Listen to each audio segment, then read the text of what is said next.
ৰঙালী বিহুৰ বহুত শুভেচ্ছা আৰু এই বছৰটো যাতে হাঁহি ফূৰ্তিৰ ৰঙেৰে ভালদৰে পাৰ হওক তাৰে কামনাৰে আজিৰ ভিডিঅ'টো আৰম্ভ কৰি দিলোঁ। আৰু আজিৰ পৰা আৰম্ভ হৈ গ'ল ৰঙালী বিহু। বহাগ বিহুৰে আন এটা নাম হৈছে ৰঙালী বিহু। এই বিহু 7 বিহু বুলিও কোৱা যায়। গৰু বিহু, মানুহ বিহু, গোসাই বিহু, তাঁতৰ বিহু, নাঙল বিহু, চেনেহী বিহু আৰু চেৰা বিহু।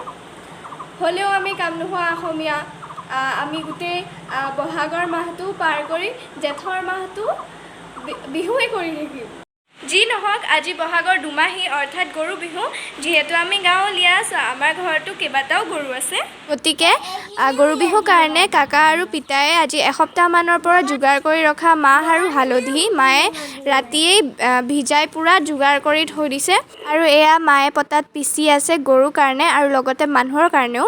তাৰ পাছত তৰাপাতৰ পঘা, গৰুৰ কাৰণে পিঠা পনা আৰু এডাল মাখিয়তী পাত, লগতে একদম ঘৰৰ জাতিলাও পা বেঙেনা কেৰেলালৈকে মানে গৰুক উদৈ পূৰাই খুৱাবৰ কাৰণে ব্যৱস্থা কৰি থোৱা হৈছে।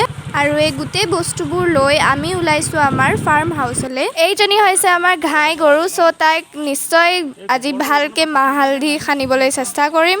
আৰু মাহ হালধি সনাৰ আগতেই এই মাখিয়তী পাতডাল ইয়াতে থৈছোঁ। আৰু এতিয়া আমাৰ ফাৰ্ম হাউচৰ হিৰোটোক মাতো, কাৰণ তাৰ লৈও বস্তু এটা লৈ আনিছোঁ। বাবু, কিবা এটা আনিছোঁ, চাহি দলিয়া। হেপী বিহু। এইটো পিঠা আনিছোঁ তোলে, খাবিনে? গতিকে প্ৰথমতে আমি ইয়াক নিশ্চয় সন্তুষ্ট কৰিব লাগিব। সেয়েহে মায়ে বান্ধি গুন্ধি দিয়া টোপোলাটো ইয়াক দি লৈছোঁ প্ৰথমতে। আমাৰ ঘৰলৈ যাবি দেই, আকৌ খাবলৈ যাবি দেই। গৰুক গা ধুওৱাৰ আগতেই পিতায়ে ক্ষীৰতী গাইজনীক খীৰাই লৈছে। তাৰ পাছতেই আৰম্ভ হৈ যাব গৰু বিহুৰ অনেক কাৰ্যসূচী। মই বনাইছোঁ, কেনেকুৱা লাগিছে? লাডুটো মই বনাইছোঁ। বৌ আছে আৰু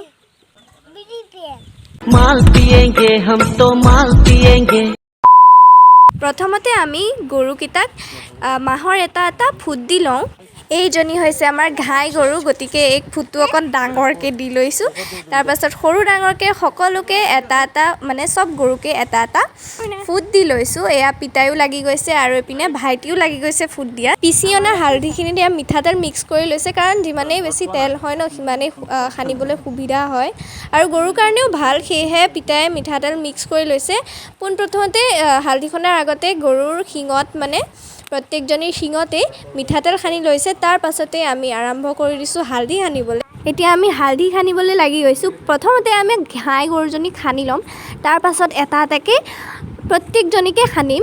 গৰু বিহুৰ কাৰণে ভাইটিয়ে ঘৰত যে ৰাতিপুৱাৰ পৰা উখল মাখল লগাই আছে, একদম মানে ৰাতিপুৱাৰ পৰা একদম গৰু বিহু কৰোঁ কৈ আছে, উৎপাত লগাই আছে। এতিয়া তাৰ উৎপাত বাঢ়িছে, সি বেছিকৈ লগাব লাগে তাক। আমাৰ গৰুখিনিক যে মই বছৰেকত মানে গৰু বিহুৰ দিনাখনেই লগ পাওঁ, সেইকাৰণে সিহঁতে মোক ভালকৈ চিনি নাপায়।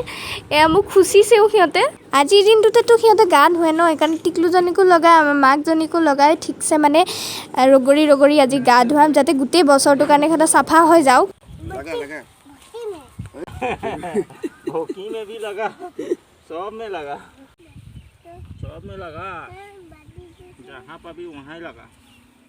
হিৰৈ গৈ ছুইচ দবালেই। এয়া আমাৰ ফাৰ্ম হাউচৰ ককা আৰু নাতি ল'ৰা। বিশাখাই বয়সস্থ হয়, সেইকাৰণে মানে মেচিনৰ পানী দিয়ে গৰুক গা ধুৱাবৰ কাৰণে সুবিধা লৈছে। কিন্তু গৰু বিহুৰ কথা ন, নদীত নহবা পুখুৰীত যদি গৰুকেইটাক নোৱাই ধুৱাই গা নোধোৱাওঁ, তেনেহ'লেতো বিহু নালাগিব। গতিকে মেচিনটো বন্ধ কৰি আমাৰ ফাৰ্ম হাউচত থকা পুখুৰীটোলৈকে গোটেইকেইটা গৰুক লৈ আনিলোঁ। আৰু এয়া হৈছে গলক খুৰা, হিৰৰ বাপেক, আৰু এইটো হৈছে হিৰৰ ককাক। এয়া এটা এটাকৈ গোটেই গৰুখিনিক টানি লৈ গৈছে, টানি লৈ আনিছে, মানে জবৰদস্তি কৰি পুখুৰীত মানে লৈ আনিছে। আৰু গৰুৰ লগতে আজি কুকুৰকো গা ধুৱাব। আৰু এই কুকুৰটো দেখিছে, একদম অৱস্থা নোহোৱা কৰি পেলাইছে।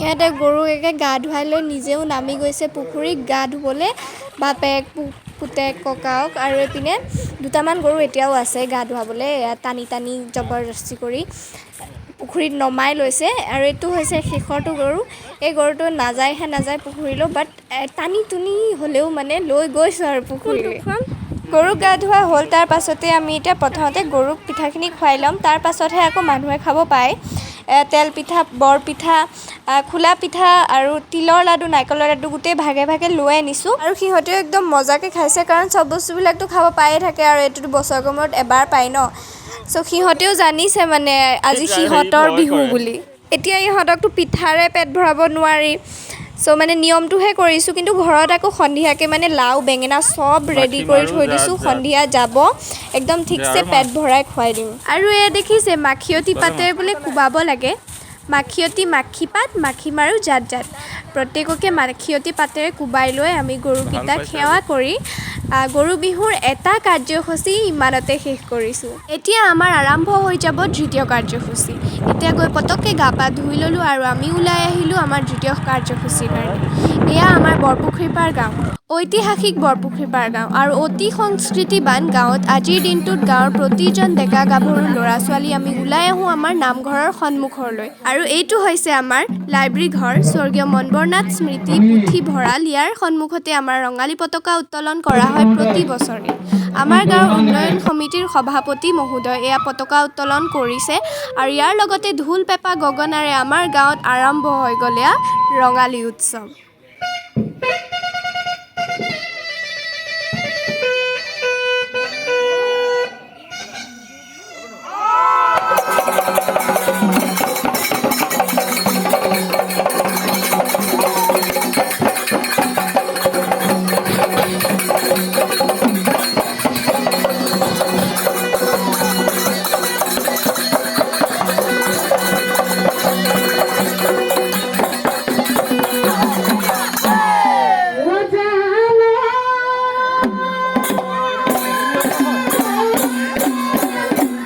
আপোনালোককো পুনৰবাৰ ৰঙালী বিহুৰ শুভেচ্ছা যাচিলোঁ আৰু মিলিজুলি ৰং ৰহস্যৰে সকলোৱে যেন বছৰটো পাৰ কৰিব পাৰোঁ তাৰে কামনাৰে এই ভিডিঅ'টো ইয়াতে সামৰিছোঁ